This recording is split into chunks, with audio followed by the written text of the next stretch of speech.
Welcome everyone to today's webinar. My name is Matt Baer. I'm the founder of Q4Launch, and we are excited that you guys are along for the ride as we dive into today's topic, the top 10 tips for increasing your website conversion rate. Like I said, we're excited that you guys are along with us. Give you a little bit of background information. I know we have several first-time attendees on today's webinar. We're excited that you guys are with us as well. A little bit of info on Q4Launch. We are a destination marketing agency based out of Charleston, South Carolina. We work with inns, hotels, vacation rentals, B&Bs from Singapore to Maui and just about everywhere in between. So I do a lot of work. We were actually recognized by Inc. magazine this year on their list of the Inc. 5000 list of fastest growing companies in America. And we're the fastest growing advertising / marketing agency / website agency in the entire travel industry, which is super exciting for us and something that we're really excited. What all that means for you is that we have a lot of experience when it comes to marketing and website design, and the data we're going to share with you, the top 10 tips we're going to share with you today come out of that. We have hundreds of people on our future-proof website platform, much of the source of the data that we're using for today's topic. Some of the things we're going to talk about today are actually future releases that we're going to push to that platform, things we're working on right now. But lots and lots of information there. And we are hopeful that that information will be helpful to you. So as an agency that you can learn from what we're doing and apply it to your own websites, your own businesses.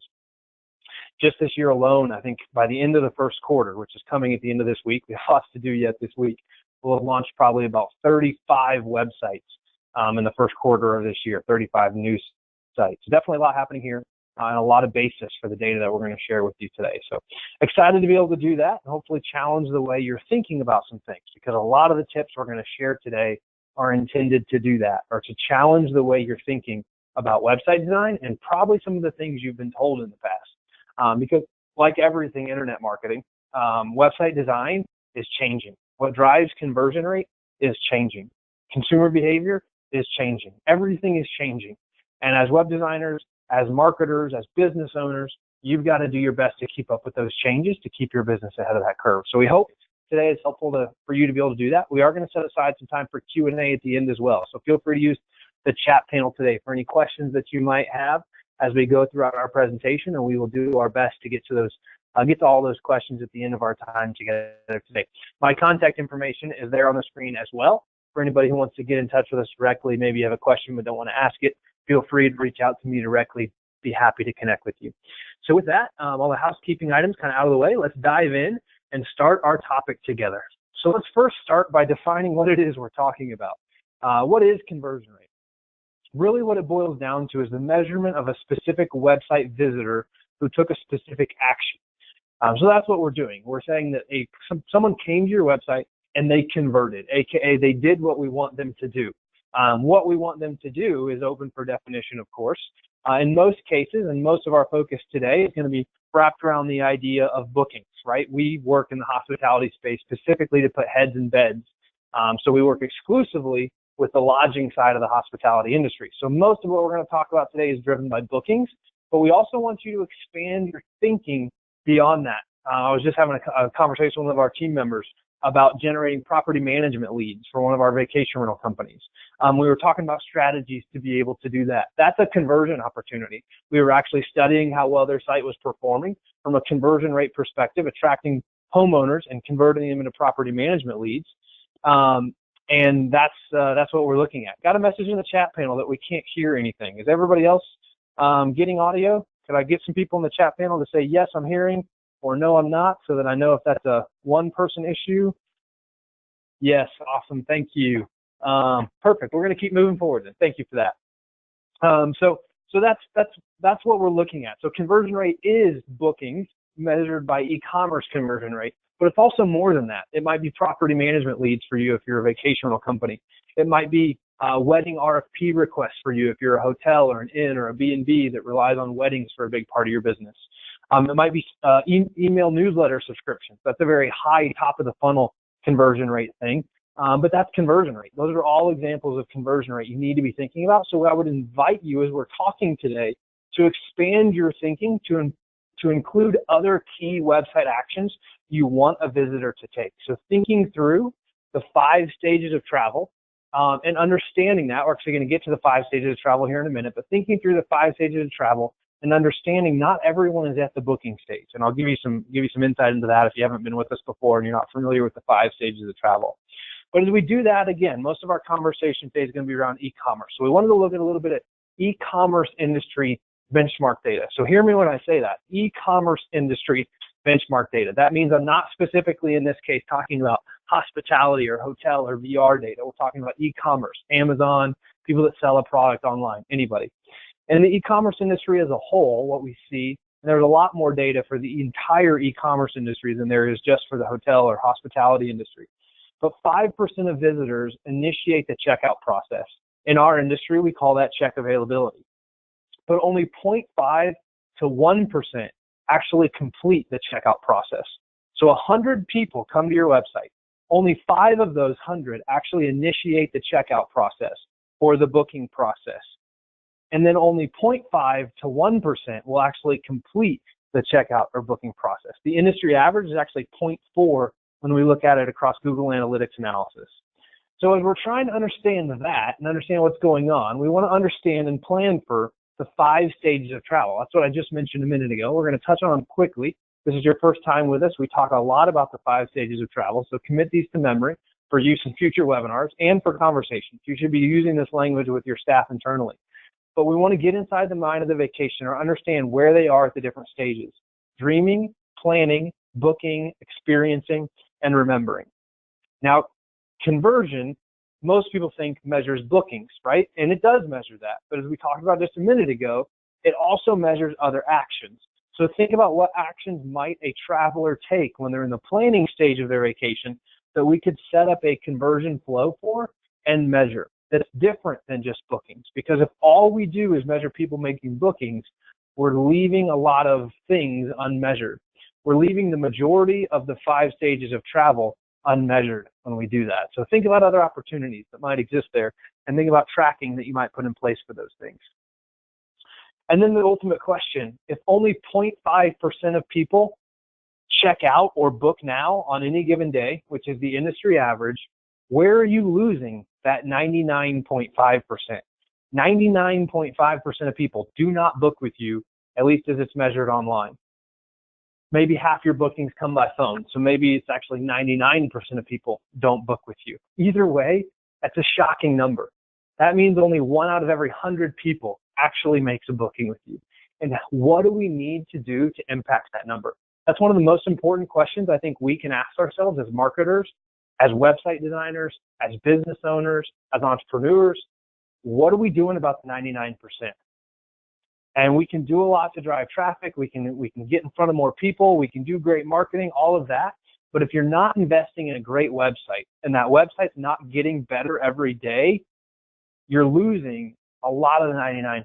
And what are you doing to convert that 99%? And that's the basis for our conversation today. That question was actually the basis for why we wrote this content today.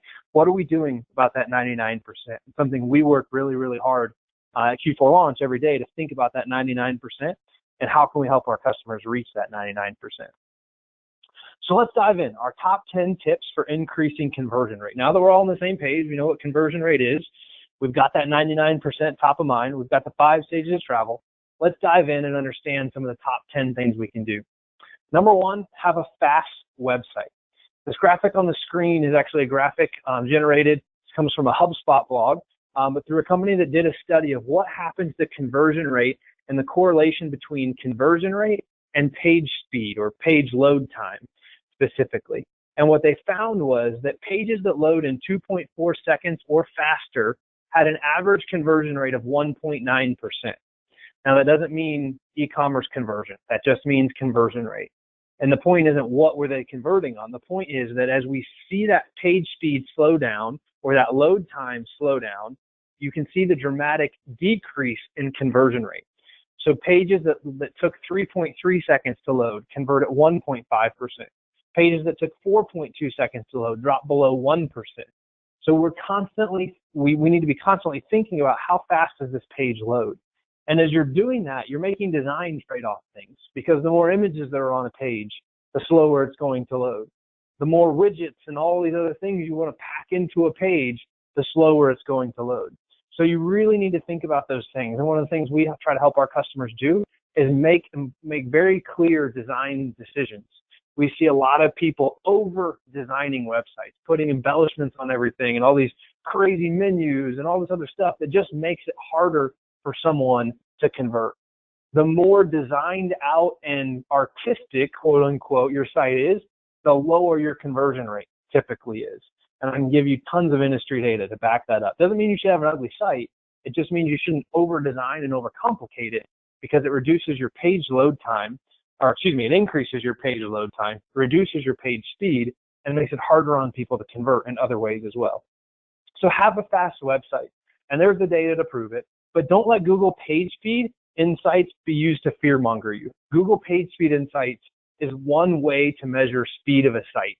And up until very recently, Google actually failed their own page speed test, which we always found really interesting. If this is the end-all be-all measure of SEO and page speed in a website, why would Google fail their own test?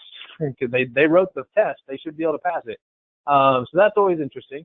But what we would say, and what we do actually internally, is we look at 3 different sources. Now, they're all measuring slightly different things, but it gives a much better view of how fast your site is performing.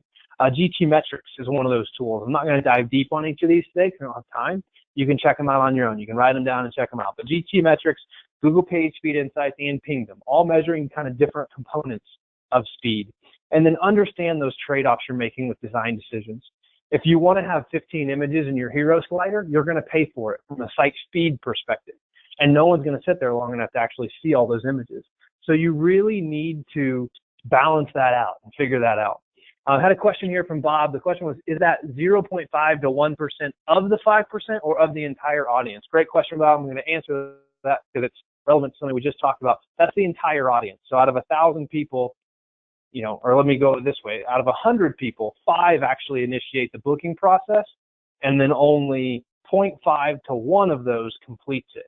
So 0.5 to 1 out of every 100 goes through and completes that process. So that's what we're talking about there. Hopefully that was helpful. So that's it as we're looking at have a fast website, things we want to touch base on, but understand those design decisions that you're making. And don't let uniqueness and artisticness get in the way of great site performance. We're actually redesigning a site right now that it's a beautiful site. Don't get me wrong. It's built by another agency, but it's not performing well from an e-commerce conversion rate. And when we talked to the customer who's coming on board, we said, your designer got so artistic, they forgot how to design for a conversion. So it's beautiful, but it's so complicated that it's slow and it's hard to use, but it's beautiful. So you accomplish beautiful, but you're losing money every day because of that in terms of e-commerce conversion rate and online bookings. So number 2, make a great first impression. I can't tell you how important it is to make a great first impression. People will make a snap judgment pretty quickly when they look at your website. And what you need to think about what you're asking them to do. Where would you want to spend your hard-earned money in PTO days? The average American takes about 1.7 vacations per year. We're seeing that actually on the rise, but we're seeing the length of vacation on the decline. So good and bad happening there. But the point being, PTO days are rare. And people don't take them all the time. They don't take them as much as they should. And a ton of them go wasted every year, or unused every year. It's something actually we really encourage our staff to do, is take your PTO, and then we give them additional PTO on top of it, because we want them to travel to destinations that we're working in. But the point being, it's a very important decision that they're making. They're choosing to spend their 1.7 vacations per year and their hard-earned money with you or not with you. And as we talked about, 99% of people choose not to spend their time and money with you, which is a shocking statistic. But you need to make a great first impression. So I just said don't over-design it, but don't under-design it either, right? People are going to make assumptions about you and the quality of your product, your inn, your hotel, your vacation rentals, based on the quality of your design. So if your design looks 5 years old, 10 years old, if your design is tired and worn out, people are going to assume that your product is tired and worn out. They may not say that, but chances are that's the subconscious association that's made in their mind. And they're choosing, do I want to continue in this booking journey or not? Do I want to learn more or not? And they're making that choice every second that goes by. They're remaking that choice because there are things constantly vying for their attention. They're getting text messages. The TV is on. They're getting email alerts. They're getting social alerts. They're getting Snapchats from somebody who knows what's going on there. We won't dive into that. But the point being, there's so much vying for their attention. And if your site is not engaging them visually and through content, which we're going to talk a little bit about, you're losing a lot of opportunity for conversion rate. So make a great first impression, but don't confuse them. Don't make it hard on them to figure out who you are, what you do, and what you're selling, and what's unique about you. I think that's something else that people don't do well. They try to sell a bed, and at the end of the day, you need to make it unique. You need to show off the assets you have and make people understand they need to come to your destination first and foremost, and they need to book with you when they come there and build that unique story. And we'll talk a little bit more about that. But your website should tell your story. Led right into that, but your website should tell your story. So understand, and this is one of the things I think we do really well as an agency, is understand who your target market is. On our kickoff call with customers, is one of the first things that we ask now is, tell me about your target market. Because if our customer can't define who their target market is, we know we have a problem. And we need to help them, guide them to a place where they understand who their target market is. So in this case, we identified the adventure traveler as a great target market. So this is a part of a website design that we launched earlier this year for a resort out in Redfish Lake, Idaho. Stay in the Idaho area. Beautiful resort, beautiful country. But understand the story that we're telling and understand our target market. So we were going after families and we're going after adventure travelers with this specific resort. So we really wanted to speak to those audiences. So we're talking about our redfish corrals, which that's a great family-friendly activity, right? They take the family, go horseback riding. You kind of set it in that scene there that you see in the background of this image. And then talk about our Sawtooth Mountain Guide. I'm personally an adventure junkie. Like, I love adventure travel. So this is going to get my attention. As an adventure traveler, I'm going to want to learn more about that. You're painting this picture for me about what's going on at Redfish Lake Lodge and making me want to come. You're making me want to go on an expedition with the Sawtooth Mountain Guides. I might skip out on the horseback riding experience, but if I've got my little girls with me, now they're too young to horseback ride just yet, but if they were that age, then I would think about that as well. And then I might say, okay, maybe I'll go mountain biking in the morning or rock climbing in the morning, and then we can do the horseback riding thing in the afternoon. But guests are booking experiences, and we need to show them one. Too many of us are just letting rooms rule the day or units rule the day when we need to be selling an experience. We need to get our guests excited about the experience that we're going to do. And if you look through designs that we've done, you'll see that type of messaging repeated. We're selling the experience, and then we're selling our product and differentiating our product. But you can't do one without the other if you want to have strong success.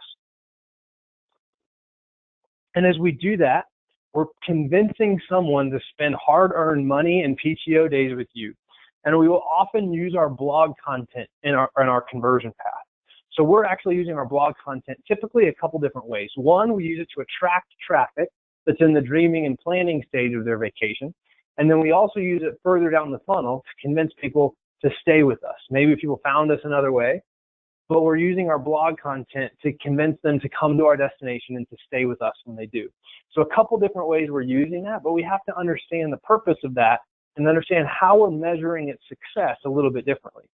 Meaning that we may not see a huge e-commerce conversion rate attached to blogs, because if someone's in the dreaming and planning stage, they're Googling for Sawtooth Mountain Guides or Redfish Corrals or whatever, they're going to find blog content, they're going to find static page content on our site. So they're planning a trip. They may not be to the booking stage just yet. Chances are they're not, which is why they're Googling the things that they're Googling, landing them on our blog. So knowing that, we have to understand that customer differently and where they are in their conversion path a little bit differently. So number 4, which feeds into the blogs that we were talking about, write copy that converts. Understand why your guests are booking with you. Understand your ideal target market. Write to those people. Why do guests book with you is such an important conversation and something you really need to think about and understand. Why did a guest choose you instead of someone else? Guests have more choices today than they have ever had. Airbnb has over 4 million listings, I believe was the last number published. Expedia, the OTAs are out there. There's more more options for people in the travel space than there have ever been. So the importance of understanding why a guest books with you is more important than ever, and really being able to show off what makes you unique. We were showcasing a new design to a hotel that we're really excited about working with. We showed them their mock-up yesterday, and what I really talked to our team about was I wanted the website visitor to have the experience as if they were walking into the hotel and seeing all of the beautiful assets this hotel has. An absolutely stunning pool, a beautiful lobby that they host a lot of events in, a beautiful porch bar. That's a great place for people to gather. And I said, that's the story we really need to be telling people. So we pulled that together with great copy, and we showed that to the customer yesterday. And the first comment, one of the first comments they made was, I feel like it walks people through our hotel.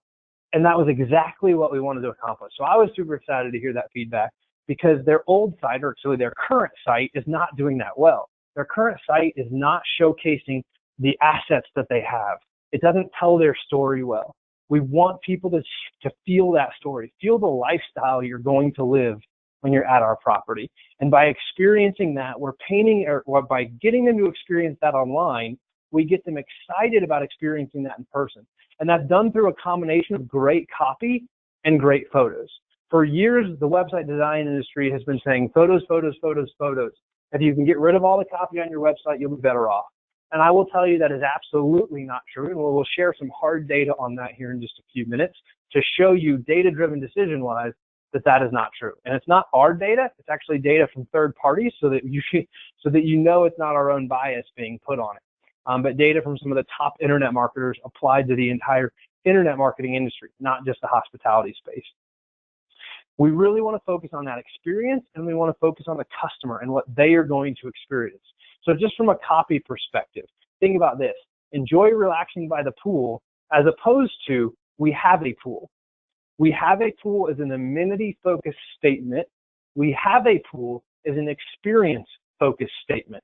That's a very easy example to use, but those are the kind of things you need to be thinking about when you're using copy on your website and rewriting copy on your website. And chances are, and this is always something that's a little bit remiss to me, but as we think about things, most people that haven't updated their photos all that recently, but most people would tell you they know they need to invest in their photos. Very few people will tell you they know they need to invest in their website copy. But the people that do are driving conversion rates significantly higher than the people that don't. We have tons of our own customer data to prove that. There's also industry data that we'll share with you that says that's the case. But write copy that converts. Write copy that gets people excited about making a trip to your destination and staying with you when they come there. So guess what, folks? Some breaking news. Your customers actually know how to read. I know, shocking, right? Your customers are booking a $3,000 vacation to your destination, and they know how to read, right? The type of customers we're knowing how to attract actually know how to read. So that's a really important thing.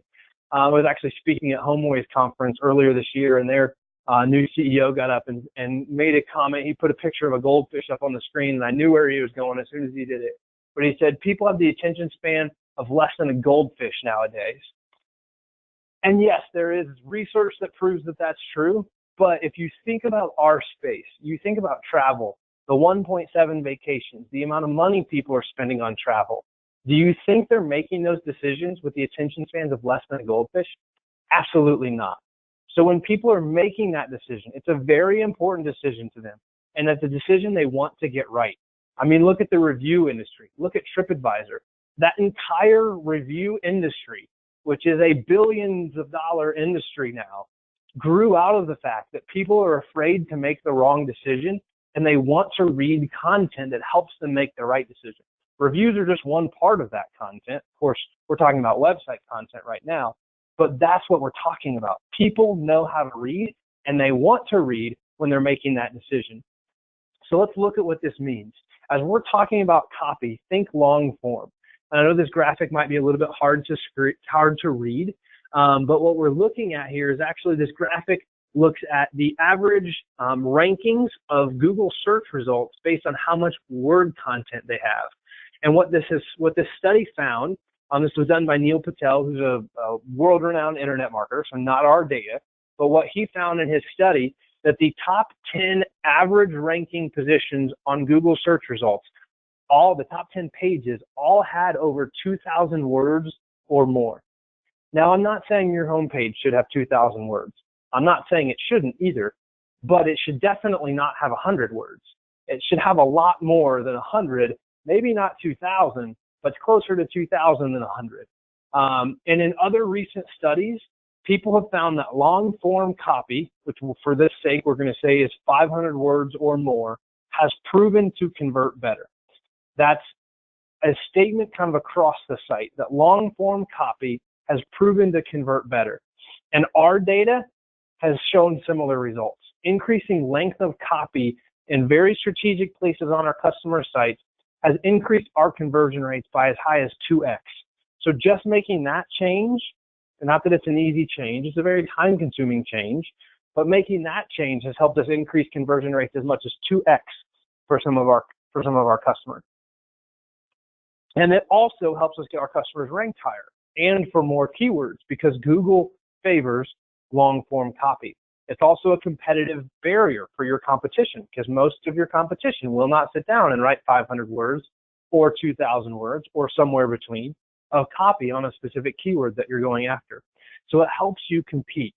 And the challenging part of that is the more people up their game, the higher the bar gets, right? So think about that into the future and start making progress on that now. The other thing I think that's important, and just kind of a mindset shift here, I tend to make quick decisions as a traveler. My wife tends to make very slow decisions. She gets into a little bit of analysis paralysis and usually kicks it back to me to make the final decision on where we're going to travel and where we're going to stay. But the point being, I'm going to look at a page and I'm probably not going to read word for word all the copy that's there. So let's say, for example, a page has 200 words of copy. I might read those 200 words and have enough information to make my booking decision. My wife, on the other hand, cannot make a booking decision with 200 words of copy. There is not nearly enough information for her to be able to make a booking decision there. So flip that statement. Maybe we have 2,000 words of copy, just for the example's sake. My wife will continue reading past the 200 word mark. She will keep reading until the point she is comfortable making a booking decision, and at that point she will book. That might be 1,000 words, it might be 1,500 words, but we learned it definitely wasn't 200 words. I might make a decision after 200 words and not read your remaining 1,800 words. In reality, what actually happens is I skim all 2,000 words. I don't read all of it, but I skim it and I pick out key points. My takeaway for you on this is this. If your page only has 200 words of copy, the person that needs 2,000 words to make a decision can't get to a place they're comfortable making a decision. But if your page has 2,000 words of copy, the person who needs 200 words has their needs met, they make their booking decision, they move on.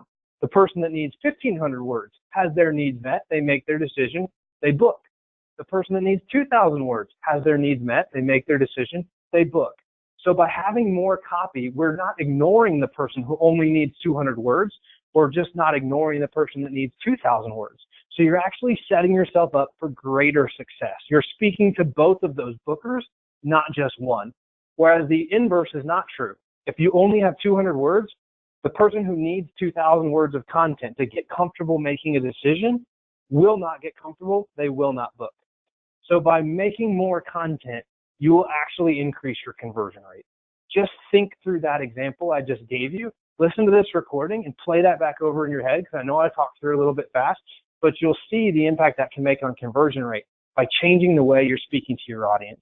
And the fact that not everyone reads every single word does not bother me whatsoever. Just that's basic like journalistic principle, the inverted pyramid of journalism. Go Google that and you'll see a lot of research dating way back into the journalism industry on why long form copy matters and how to write that copy effectively. All right, moving along here. I got a little bit long-winded on that one. But number 5, use calls to action to guide people into the booking funnel. So this is really important. You need to understand the booking funnel a consumer goes through on your website. This is the beauty of us working exclusively in the hospitality space, because we know the booking funnel. We know how it's different for vacation rentals, hotels, B&Bs. We know the things typically people are looking for as they make a booking decision. And we can put out think about that funnel, right? Just that visual we can put out a lot of content to attract people into our funnel. So it's very wide at the top, very attraction oriented. And then we use that content to guide them down in that funnel. The funnel gets narrower and narrower the closer they get to making a booking. So you'll actually see that calls to action, the closer you are to making a booking, changes. So in this example, this is a hotel in Maui that we work with. You'll see the sidebar. This is on their blog content. One, there's the Find Your Perfect Room and Book Direct call to action at the top. Then there's guest rooms, area attractions, and there's a vacation guide CTA that we've chopped off in the screenshot below that. This is on blogs, right? So blog, top of the funnel, wide funnel up top. I don't know exactly where you are in the booking process yet, or excuse me, in your 5 stages of travel. Are you in the dreaming, planning, or booking? Or are you a past customer who is remembering, or a current customer who's experiencing? But we've got calls to action in front of you for all of those things. All 5 stages of travel are actually addressed here in 3 to 4 calls to action. The same is true if you look at this at the actual written copy. You'll see the same calls to action addressed in the written copy. This is important because we don't know where someone is in that booking funnel, but we want to guide them into the path we want them to be on. And as we get them closer to making a booking, we strip options away. So if we get them into looking at rooms or going into our booking engine, or looking at properties and into the booking engine, that's not the point. That's not the point in our funnel to put area attractions in front of them, right? Area attractions is higher in the funnel. We want to pull that out so we're not confusing someone who's on their way to making a conversion, and then we kick them back into area attractions. So understand that journey that they're on, guide them down that funnel, and then remove things that are going to distract them as they move down that funnel.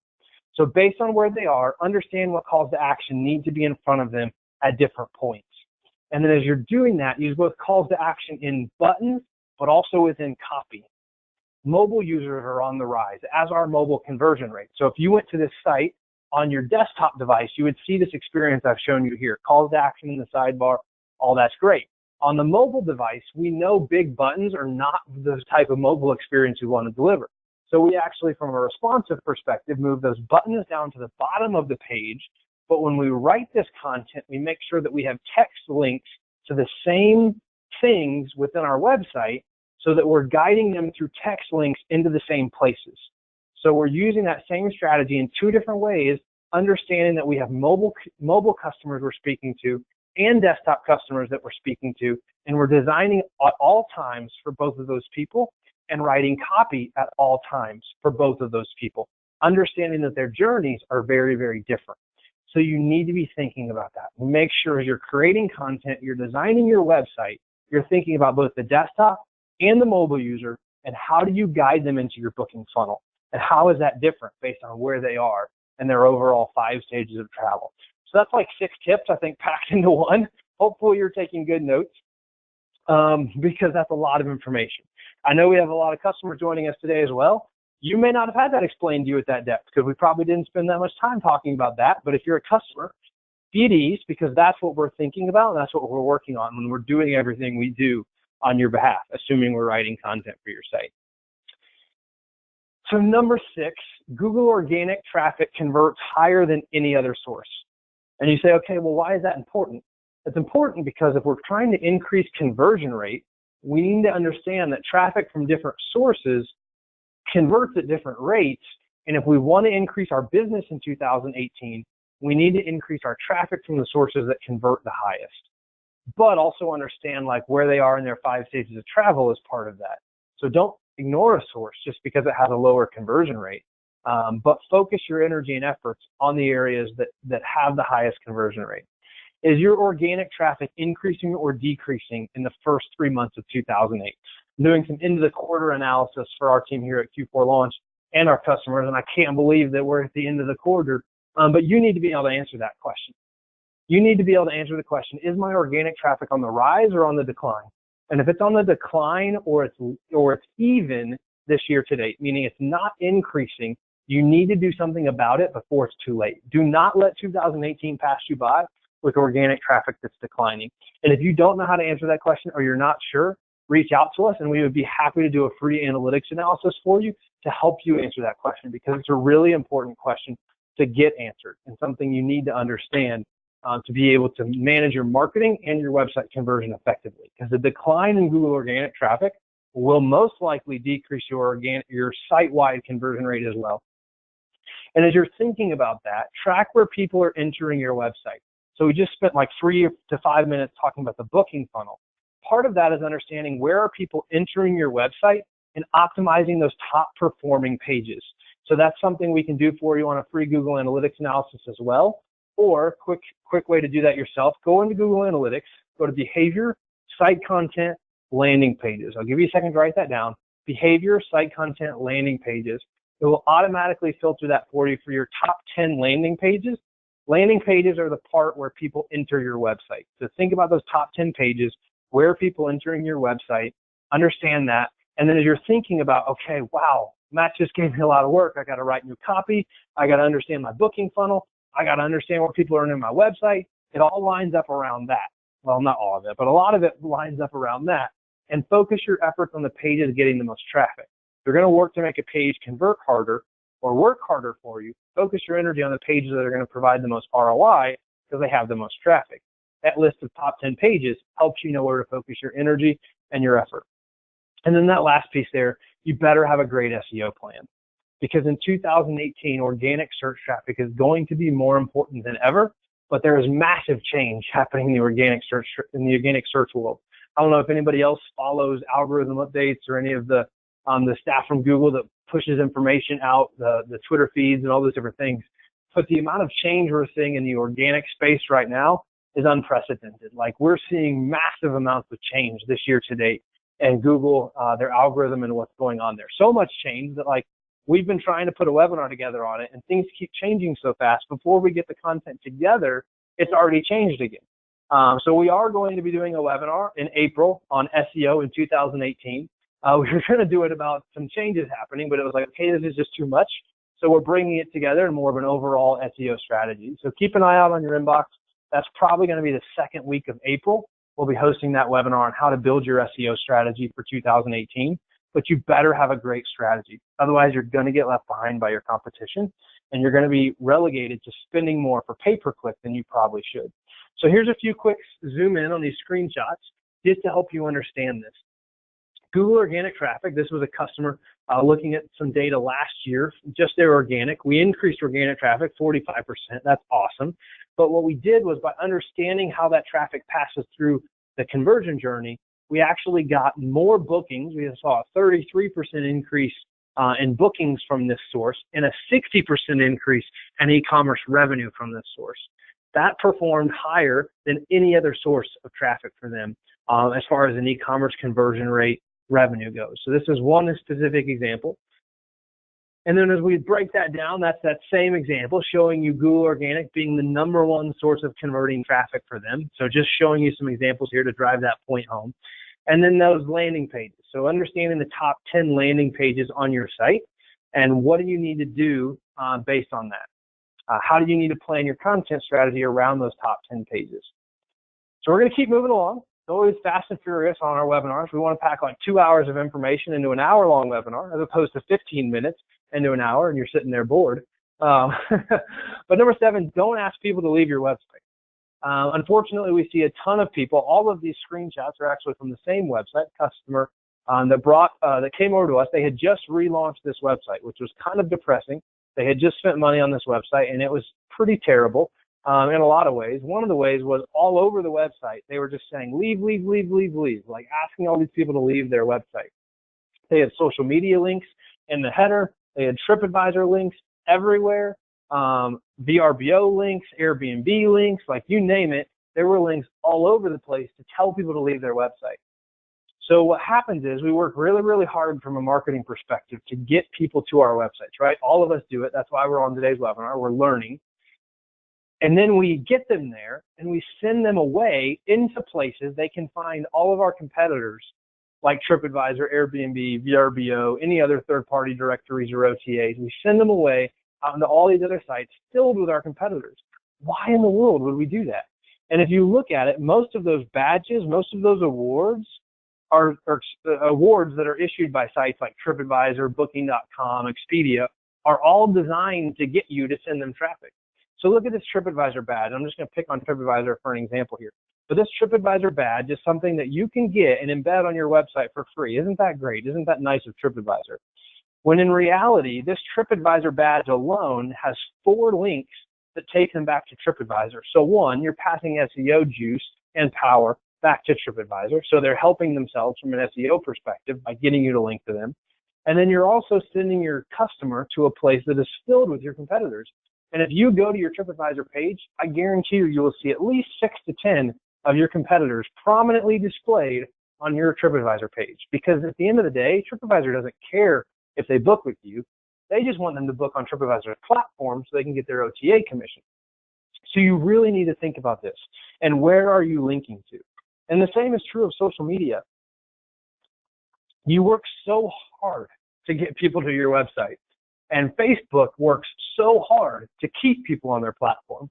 They're brilliant at keeping people on their platform. So you work really hard, and right next to your check availability button, you put a social media icon. I'm just telling you, I'm as ADD as the next guy. Like a squirrel runs by and I'm distracted, I guarantee it. So I'm scrolling up to hit check availability, and before I get there, I'm like, oh, well, you know, I should probably check out their Facebook page. It's right there. I click on that. I go over to your Facebook page. Somebody pings me on Facebook Messenger. I see something pop up in my news feed. All of a sudden, I'm talking to somebody on Facebook Messenger, and I'm looking at the latest thing about Russia hating Trump or whatever else is going on in social media, all the fake news that's out there and everything else happening. And I forget about the fact that, oh man, I was just on this website about to make a booking. Now I'm distracted by that. Now I've got ads in my news feed. TripAdvisor knows that I'm shopping for a vacation, so they're serving up your competitors. So I click on one of those ads. Wow, this looks cool. Now I'm over here booking that property, when in reality, I was just a click away from booking you. I went to social media. I got ads from TripAdvisor and everybody else under the sun, and now I'm booking at a competitor just because you put your Facebook icon next to your check availability button. Don't make these mistakes, people. Like, it's really 101 level stuff, but don't ask people to leave your website. Very, very simple. I'm not saying don't have a Facebook icon. You should. Don't put it next to your check availability button, though. Put it in your footer. If someone's looking for your social media presence, they need to be able to find it. But if you go to our sites, you won't see social media icons in the header. You'll see them in the footer, because if someone's looking, we want them to find it. But if they're not looking, we don't want to distract them. So put it in your footer. If nothing else, if that's your only takeaway from today, you can make an impact on your conversion rate with just that. And don't link out to TripAdvisor. If you have a certificate of excellence or an award from Booking.com or anybody else, put that where it belongs. Make a screenshot of it. Don't use the widget that they give you that passes all that into their engine. Take a screenshot of that award, put that screenshot there as an image, and don't link it. So that's getting you the power of the award without sending all that SEO juice and that traffic. Now, some people, insist they want the widget there for whatever reason. That's fine. You can do that, but it's just, they're decisions you're making. Every decision has a trade-off. All right, so think like Vegas. That was my takeaway for you on that one. I got a little ramped up on that other part, and I need to keep moving. But think like Vegas. If you walk into a casino in Vegas, they have done a beautiful job of designing that casino so you actually cannot figure out how to leave, to a point that it's frustrating. So you usually give up trying, sit down at a slot machine, and just start drinking and spending all your money. That's what they want you to do in Vegas, and that's kind of like what we want you to do here. Not exactly. We do want to have outbound links. We just want to have them in the right places and to the right sites. We don't want a dead end. Google does not want to see your website be a dead end, but we don't want to have the wrong links in the wrong places either. So think a little bit more like Vegas and a little bit less like having social media icons next to your check availability buttons. Number 8, this is a little bit of a soapbox of mine, but have you read your policies lately? I cannot believe some of the policies that our customers come in the door with. And we haven't made it a practice of telling people to change their policies, except if we see e-commerce conversion rates lower than we expect. So you may be a customer of ours and not heard us get on the soapbox for you, and that's fine. And I'm not saying we read every policies page either. In some cases we have, because we're like, whoa, that policy is going to be a problem. But you should read yours. And ask yourself the question, would you book someone else's property under these policies? Do these policies make you feel good about the booking you're about to make, or do they turn you off and make you not want to book there? Don't create policies to address one-off crazy guest situations. You have a one-off experience that happened one time with a crazy guest. Don't address a policy. Don't jump to the conclusion of this will never happen again to me. I'm going to make a policy about it. And when you do that, the one crazy experience you had now is scaring away future guests. And you never know, because those people don't say, hey, I didn't book with you because of this policy. They read the policy, they get scared, and they go book somewhere else. This is really important as we have more hotel customers coming into the independent lodging space. Hotels are very lax on policies compared to us as independent properties. And you need to think about that and maybe be a little bit more hotel-like, aka relax your policies a little bit, and you'd be amazed what it might do for your bookings. If you haven't needed a policy in the last year, consider eliminating it, because chances are if you haven't used it in the last year, you don't need it. And then think about how much is that policy costing you. You can't measure this, but it's a question you need to think about, because if it's costing you bookings, it's costing you money. And you won't be able to put a finger on it, but as you're trying to drive conversion rate higher, it's a really important thing to figure out. Number 9, have a great booking experience, but specifically mobile bookings. Now, don't hear just mobile. You need to have a great booking experience across the board, but mobile bookings are on the rise, as evidenced in this. We've actually seen a slowdown in the shift to mobile traffic. So in this case, this is some data from year-over-year data of an actual customer of ours. They saw a 5% increase in traffic on mobile devices, which is actually in line with their site as a whole. 41% of their traffic came from mobile devices in 2016. In 2017, it was 41.8%. So it was a very small increase in mobile traffic. But what happened was their e-commerce conversion rate from mobile traffic went from 0.13 to 0.26, doubling in a year. And their revenue from it tripled in a year. So that's really important statistics to pay attention to. People are getting more comfortable booking on mobile devices, so you need to make sure you have a great mobile booking experience. If you don't, make sure that you're working with your booking engine piece of your overall equation to make that a great mobile experience. Make sure you have tested it. Make sure you have tried your mobile booking experience. And this is terrible advice, but take it for what it is. Try booking a room or a property on your site while driving down the road. Now, don't actually do that. Maybe try it walking down the sidewalk. So worst case scenario, you run into a light pole instead of hitting someone. But that's what you need to be thinking about. Your mobile booking experience should be good enough. Someone could easily do it driving down the road. Not good advice as far as actually testing that concept, but that's basically the experience we want somebody to be able to have. Is it easy enough someone could book it driving down the road? Again, don't go do that. I don't want calls from your lawyer saying, I told you to do that. This is recorded. I just told you not to do that. But you need to be thinking about it. Number 10, use a shopping cart abandonment tool. I'm not going to spend a ton of time on this. This is actually something we're working on getting incorporated into more and more of our sites, and something that's a feature we're working on for our future-proof platform. But think about a shopping cart abandonment tool. How can you market to people that went into your shopping cart, that 5% we talked about earlier, but did not book with you? So 0.5% actually books, but 5% initiate the checkout process. So you're losing 90% of people that go into check availability, go into your booking process, but don't end up making a booking. So there's some great testing we're doing in this area right now, in an area that we're excited about getting more and more of our customers on. So if you're an existing customer and you're interested in shopping cart abandonment, please do reach out to your customer experience manager. We'd love to talk to you about that. We're doing some initial beta testing with that right now. If you're not a customer of ours, reach out to whoever your web developer is, or become a customer of ours, and then we can help you with it. So that's just a little bit. I was going to dive into some data on it, but we just realized we don't have time for all of that today. So something you really need to think about, and something I hope you learn from today's webinar, is that your website should be constantly evolving and constantly changing. And as a part of that, we have actually released our future-proof website platform. And the big part of that is that we've moved from doing websites as a project where it has a beginning and an end, and you launch it. Now it's your responsibility to keep it up to date. And it's more like software, where we're able to release new features, new functionality all the time for our websites, which has created some really powerful systems. And we're actually working on our customers' behalf to increase their conversion rate on a regular basis. So we have a whole laundry list of improvements we're making to our platform to improve all of our customer sites. And when we roll out a new feature, that feature goes out to everybody's site on our platform without them having to spend more money on it. So that's a really cool thing, but only available because of our future-proof platform. And we would love to talk to you about that today. We get sites live in 30 to 45 days.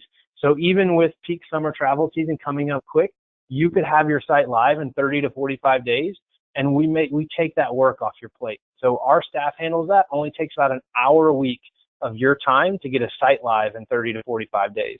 So if you want to take a free demo of our website, of our future-proof website platform, we would love to follow up with you and give you a free demo of that. So you'll see a prompt for that pop up on your screen where you can say, yes, please get in touch, and we'll get in touch with you to request a demo, or say, no, I'm not interested. No big deal. We don't care which of those two you say. But if you're like, holy smokes, I need to be doing these top 10 tips you guys have talked about, and I just do not have time, and I don't trust my web developer to get to these things in a timely manner, or you're concerned that they're not giving you this guidance in the first place and you're hearing it today for the first time, all of those things would be good indicators to maybe take our future-proof website platform for a free demo. About a 15-minute call, and we'll guide you through a free demo on that. Only about 40% of people have actually voted on that. We need to get about 75% of people to vote before we can move past the poll and get into Q&A. We already got some questions in the chat panel. So if you have questions, get those in the chat panel. Be happy to answer them for you. If you haven't voted in the poll, simply click yes or no. Again, we don't care which you click, but if you could do us a favor just by clicking one of those two so we can close the poll and move on, that would be awesome. And then if you've already voted and we're waiting on everyone else to vote, please go ahead and pop your questions in the chat panel and we will get those questions answered for you. All right, here, let's start looking at these questions. Still need some people to vote in that poll, but let's go ahead and look at some of these questions. Question from John, 500 plus words for blog posts. I've heard 300 to 500 for optimal Googling. Yeah, John, I would say that that's old guidance, 300 to 500 words. Actually, about 3 years ago, we were writing blog posts at 300 to 500 words. It's actually one of the things we're going to be talking about. We have now we're writing our blogs 500 to 1,000 words. And we're looking at that and saying, do we need to be doing something different there? Do we need to be extending that length even more? So 300 to 500, we used to give that guidance about 3 to 4 years ago. But definitely longer form content is winning the day, and you can Google that and you'll see a lot of research around that specific topic. Another question here from Jeannie, is this long form considering each page or cumulative on the entire site? Great question. That's long form per page. So your site as a whole should have way more than 2,000 words on it. But that was specifically looking at each individual page might have as much as 2,000 words on it. So yeah, important question. I know that's a lot of content. Again, take that with a grain of salt and understand 2,000 isn't the end all be all. That's just what that one research study said. My point for you is you probably should have more copy on your pages than you have now. Question from Stacy, if you see an increase in traffic but a decrease in conversion rate, what should you look at to identify the issue? That's a great question, Stacy, and there's so many things that could be looked at. Honestly, I would say send us an email. That's one where in about a 15-minute analytics analysis, we could probably help you pinpoint the exact issue that's leading to that. But there are so many possibilities, it's impossible to answer that question right off the bat. But send us an email. My contact information is on the screen there. We'd be happy to follow up and do an analytics analysis for you for no charge to help you get to the bottom of that question. Same is true for anybody. We've talked about analytics analysis several times on the call today. It was not our call to action at the end of the webinar today, but if you need help trying to figure some of these things out, send us an email. We'd be happy to do an analytics analysis for you. Question here. Thank you for the interesting webinar. I voted no because I don't need a website right now, but it has been interesting to hear about. I'll reach out in the future. Awesome. Thank you. Appreciate that. Hopefully you learned something. And we're glad you're along for the ride. We don't care whether you need a new website or not. We just get a lot of follow-up from people that do. We try to make it available to people on how to take next steps with us. A question from John. What types of mediums are you implementing for cart abandonment? Google display ads, email, Facebook ads? Yes, yes, and yes. We're testing all of those things, John. So really looking at, we've done display ads and Facebook ads. We're looking more at email ads now, but we're also testing some of the other mediums as well and trying to find like what is that system we want to use to really do all of that as effectively as possible and generate the kind of ROI we want. We see a lot of money when we take over Google AdWords campaigns and Facebook ad campaigns. We see a lot of people blowing a lot of money on remarketing. So don't just jump in and start throwing money at remarketing. You need to do it strategically, which is where we're doing testing to try to analyze how to do that strategically. Comment from John, I'd like to request the Google Analytics analysis. Awesome, John. We will follow up with you on that. If anybody else wants the Google Analytics analysis, that's a great way to do it. Just pop it in the chat panel, and I will follow up with you, or our team will follow up with you on doing that as well. So, question here from Ronald. How are links to other blogs for more copy considered in the copy count or by Google? Linking to other blogs is great as far as increasing time on site, helping people find what they're looking for, but it actually does not impact the amount of copy that's a part of that blog. So it has no impact on the amount of copy in that, but is a good best practice for other reasons. Question from Bob. Most of our conversions come from OTA sites. What percentage would you suggest is industry standards for rental company websites? So Bob, everything we talked about today was related to your website, your conversion rate. If conversions are coming from OTA sites, that's a completely different topic. Most of your bookings are coming from OTA sites. Your conversion is all direct on your site. So everything we're talking about is your website today, not your OTA sites. But to your point, what percentage would you suggest is industry standard for rental company websites? The industry average for e-commerce conversion rate is about 0.4%. That's very different than the other question that you're asking. I'm not sure what you're really after. If you're asking for how much of my bookings should come from OTAs versus direct, that's a very different question. A very valid question, but a very different question. And the question for that is more should come direct, or excuse me, the answer to that, more should come direct, less should come from OTAs. There is no industry standard percentage you should be at. The hotel industry gets 25% of their bookings from OTAs, 75% from other sources. So that's one benchmark for you. But the answer is, dependent on so many factors, the question really comes down to, or the answer really comes down to less. Wherever you're at, whether it's 75% or 25%, work to get less from OTAs and more direct. Question from John, how often is optimal for blogging? That's something we're going to address on our SEO for 2018 webinar. We have always held the stance that weekly is optimal when you're looking at ROI, but I think that's part of what is changing in 2018. And it's not so much that frequency is as important maybe as it used to be, although it's still important, but depth of content is becoming more important. So depth of content possibly more important than frequency of content. Now, that's not to say frequency is not important. You're just trying to balance these two things, because if you're going to go from 500-word blogs to 2,000-word blogs, it just took you 4 times as long to write that. So theoretically, you may not be able to write as often. So you're trying to balance those things out, and we're doing a lot of testing. We've been doing a lot of testing for the last 3 years on that specific question. We're continuing to do a lot of testing on that, and some of them we'll speak about in our webinar, SEO for 2018, that's coming up here in a couple weeks. So I think that is it for questions we have today. Hopefully everybody had their question answered. I'm going to open that poll one more time for people. If you didn't get a chance to vote, you can go ahead and vote now. Actually, you're going to be able to. That didn't work quite like I thought it was going to, but it won't let me reopen that, it looks like. So if you didn't get a chance to vote and you do want the website demo, just drop me an email on the screen. Or if you want the Google Analytics analysis, drop me an email on the screen, and we will get that for you. Otherwise, keep an eye out for our next webinar in a couple weeks on SEO for 2018, which we're really excited about. Thanks, everybody. Have a great rest of your day, and thanks for joining us today. We hope you learned something. We would love, if you had a great time on today's webinar or learned something new, we'd love if you'd leave us a 5-star review on Google. Thanks, everybody. Have a great rest of your day.